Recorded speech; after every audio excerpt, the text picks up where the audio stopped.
Oke, Assalamualaikum warahmatullahi wabarakatuh. Apa kabar Anda Ustaz semua? Semoga semuanya dalam keadaan berbahagia, berkumpul bersama keluarga di rumah. Ya. Nah, di momen-momen kita yang seperti ini, alangkah lebih baiknya Anda semua manfaatkan untuk berkumpul bersama keluarga di rumah ya. Karena ketika Anda di sini, Anda pasti menginginkan untuk bertemu keluarga di rumah ya. Nah, inilah waktunya mungkin dikasih Allah untuk kita berkumpul bersama keluarga ya. Oke. Nah, sebelum kita lanjut ke pembelajaran kita hari ini, alangkah lebih baiknya Anda semua siapkan alat-alat tulisnya ya. Nah, untuk materi hari ini kita beri judul dengan teks persuasi. Nah, teks persuasi ini sudah pernah kita pelajari dulu di kelas 2. Nah, semoga Anda semua masih ingat ya. Kita di pertemuan kali ini hanya mengulang saja ya. Apa yang pernah kita pelajari di kelas 2 dulu. Oke. Nah, apa itu teks persuasi? Nah, teks persuasi adalah teks yang berisi saran, ajakan atau larangan yang mempengaruhi orang lain untuk melakukan sesuatu. Nah, sesuatu apakah itu? Nah, tergantung si penulisnya mau membawa si pembaca untuk mengikuti apa. Misalnya, hindarilah narkoba. Ini judul saja Ustaz bacakan dulu ya. Atau ayo kita hidup bersih. Nah, itu misalnya ya. Oke. Nah, terus apa aja ciri-ciri teks persuasi itu? Nah, berdasarkan pengertian tadi, kita sudah dapat mengambil satu ciri-ciri teks persuasi. Nah, apa? Yaitu mengajak orang melakukan sesuatu. Nah, jadi teks persuasi itu mengajak orang untuk melakukan sesuatu. Terus yang kedua, terdapat data berupa fakta. Nah, semua data-data yang disajikan di dalam teks persuasi itu adalah berupa fakta. Semuanya bisa diterima logika kita. Nah, terus yang ketiga, mengandung kata ajakan. Nah, kata ajakan ini apa aja? Nah, ini juga udah pernah saya jelaskan dulu di waktu kelas 2 ya. Oke, misalnya ayo, marilah, dan lain sebagainya. Oke, kita lanjut. Struktur teks persuasi. Nah, yang pertama ada tesis.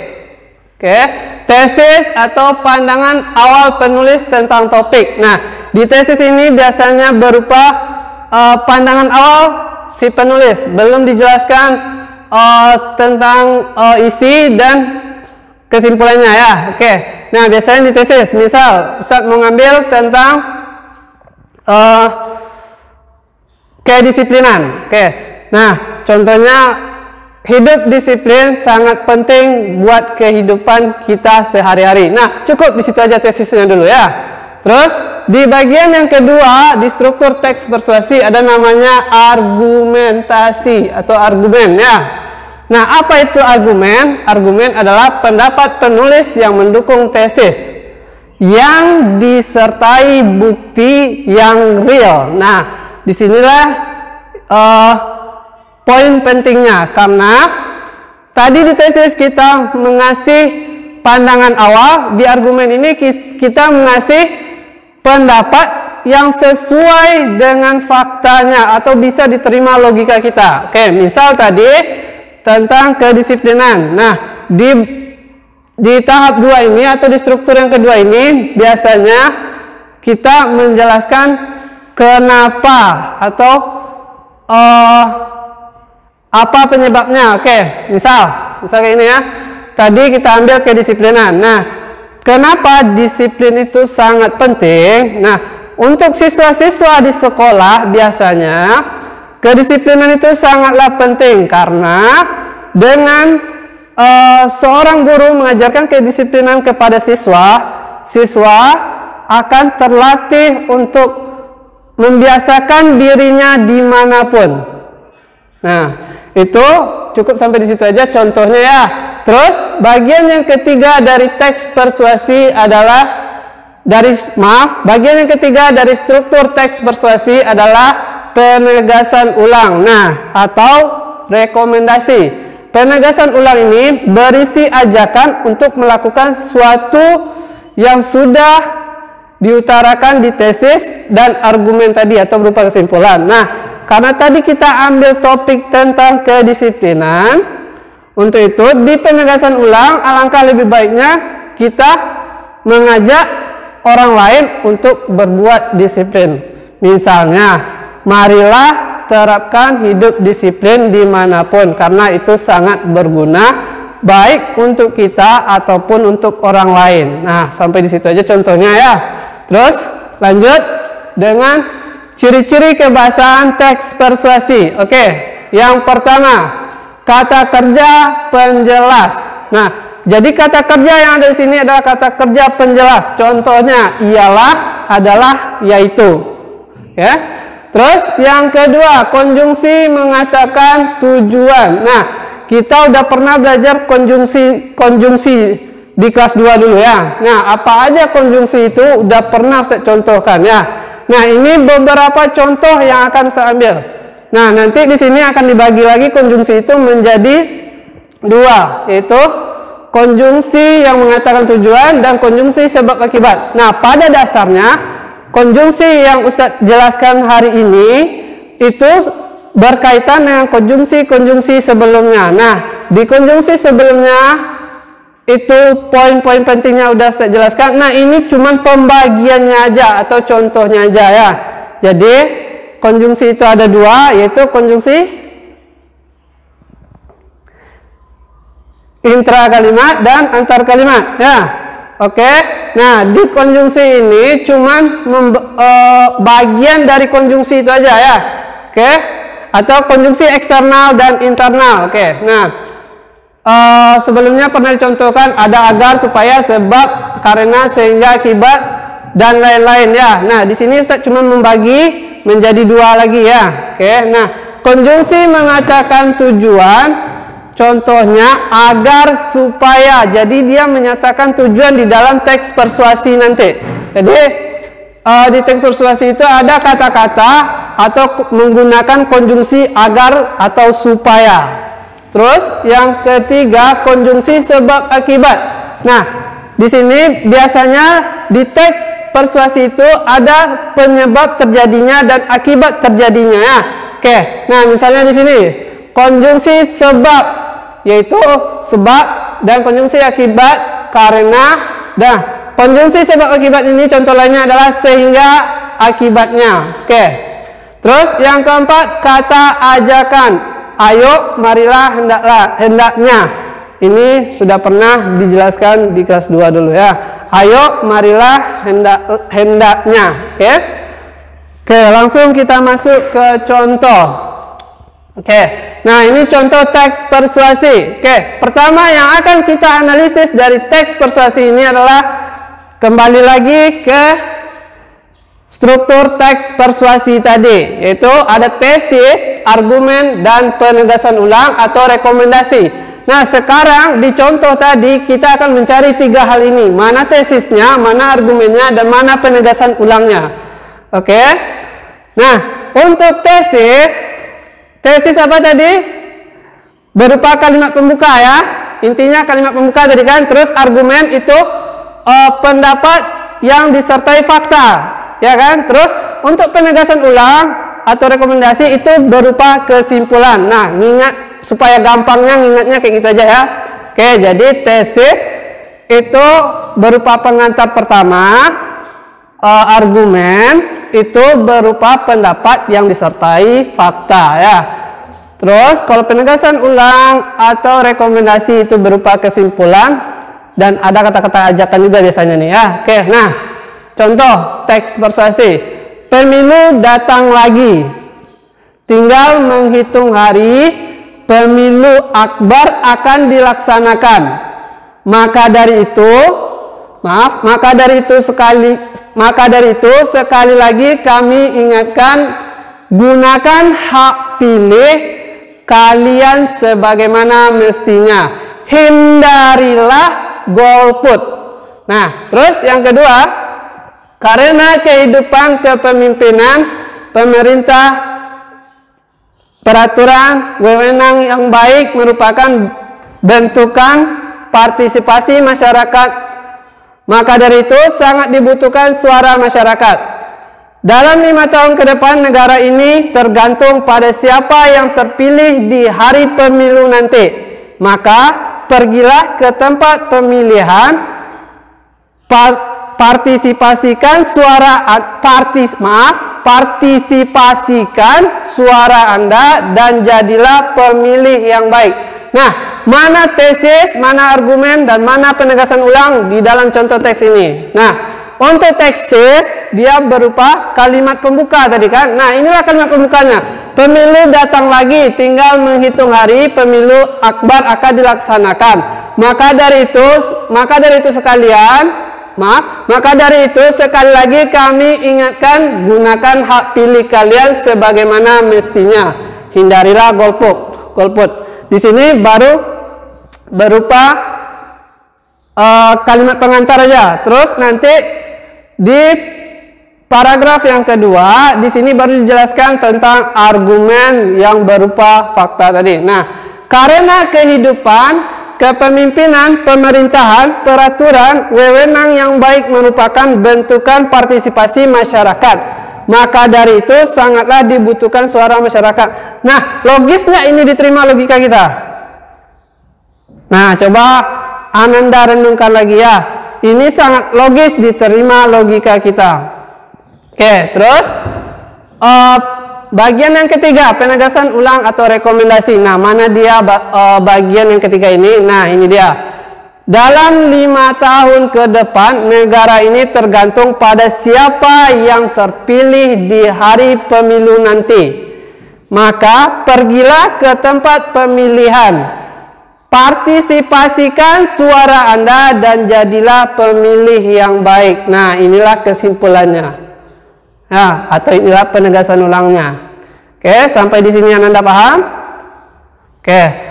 Terus tadi Ustaz jelaskan di teks persuasi ini ada kata-kata ajakan, marilah, ayolah. Nah, kita analisis juga kata-kata itu di dalam contoh teks ini. Oke, kembali lagi ke sini.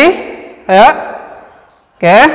Nah, di sini ada kata-kata, mana kata-kata yang mengajak atau yang membawa pembaca untuk mengikuti apa yang diinginkan oleh penulis. Nah, oke. Kita tengok. Pemilu datang lagi, tinggal menghitung hari pemilu akbar akan dilaksanakan. Maka dari itu sekali lagi kami ingatkan, gunakan hak pilih kalian sebagaimana mestinya. Nah, yang paling jelas ini, hindarilah golput. Oke, inilah kata ajakan. Oke, terus karena kehidupan kepemimpinan, pemerintahan, peraturan, wewenang yang baik merupakan bentuk partisipasi masyarakat. Maka dari itu sangat dibutuhkan suara masyarakat. Dalam 5 tahun ke depan negara ini tergantung pada siapa yang terpilih di hari pemilu nanti.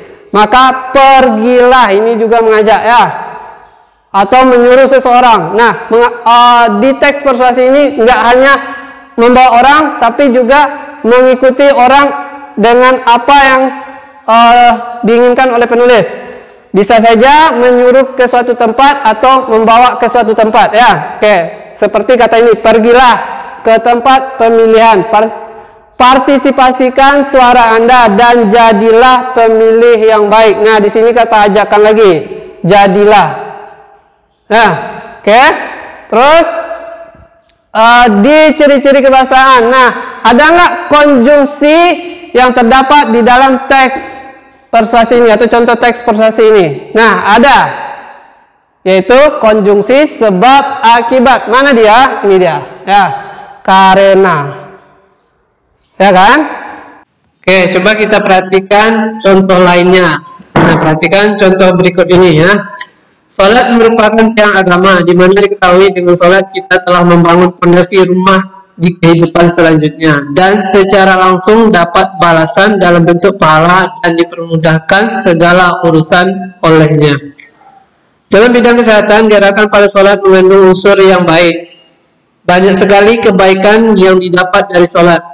Maka dari itu, apalagi alasan untuk kita meninggalkannya.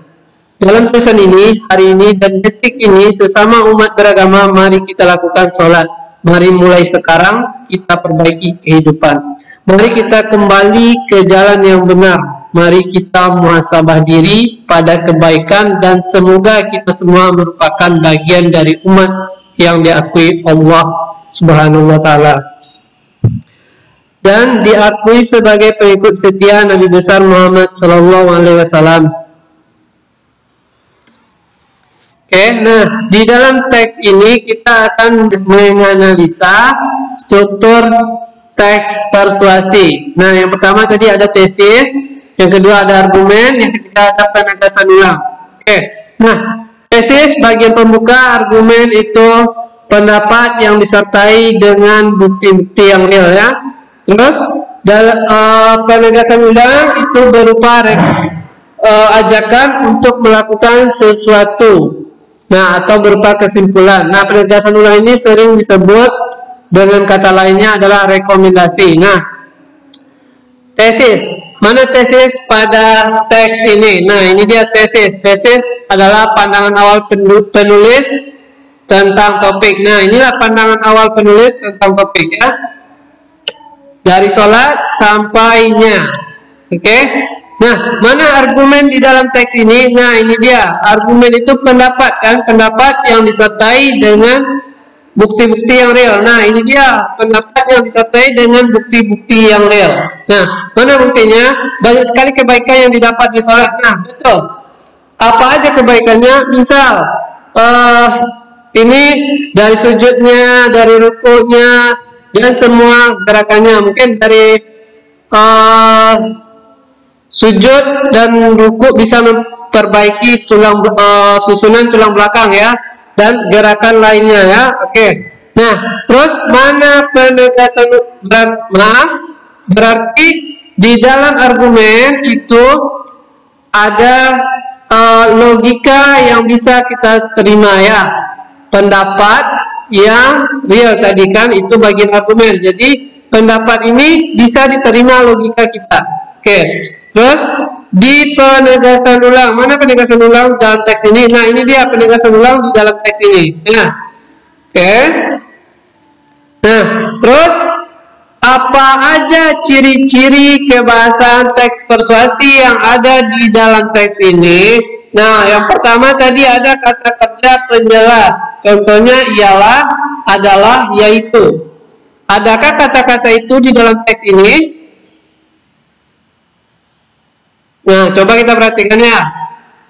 Oke, sepertinya tidak ada. Terus yang kedua ada konjungsi mengatakan tujuan. Nah, contohnya tadi adalah agar dan supaya.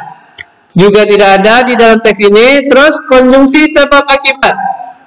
Nah, konjungsi sebab akibat ini contoh katanya tadi adalah sebab, karena, sehingga, akibatnya. Saya rasa juga tidak ada di dalam teks ini. Terus yang keempat kata ajakan. Nah, ini ada di dalam teks ini ya. Ini sangat banyak kata ajakan di dalam teks ini. Nah, apa aja contoh kata ajakan itu tadi? Yaitu ayo, marilah, hendaknya. Nah, di sini ada kata-kata dalam tulisan ini, hari ini dan detik ini, sesama umat beragama, mari. Nah, ini dia ya, mari. Terus ada lagi mari di sini. Ini mari lagi. Nah, ini mari lagi. Nah, inilah kata-kata ajakan yang ada di dalam teks ini ya. Inilah contoh lain dari teks persuasi. Semoga dengan penjelasan singkat Ustadz ini Ananda semua paham, dan insya Allah nanti akan ada tugasnya juga. Mohon Ananda kerjakan tugasnya ya. Oke, sekian dulu materi pada hari ini, pada perjumpaan ini. Akhirul kalam. Assalamualaikum warahmatullahi wabarakatuh.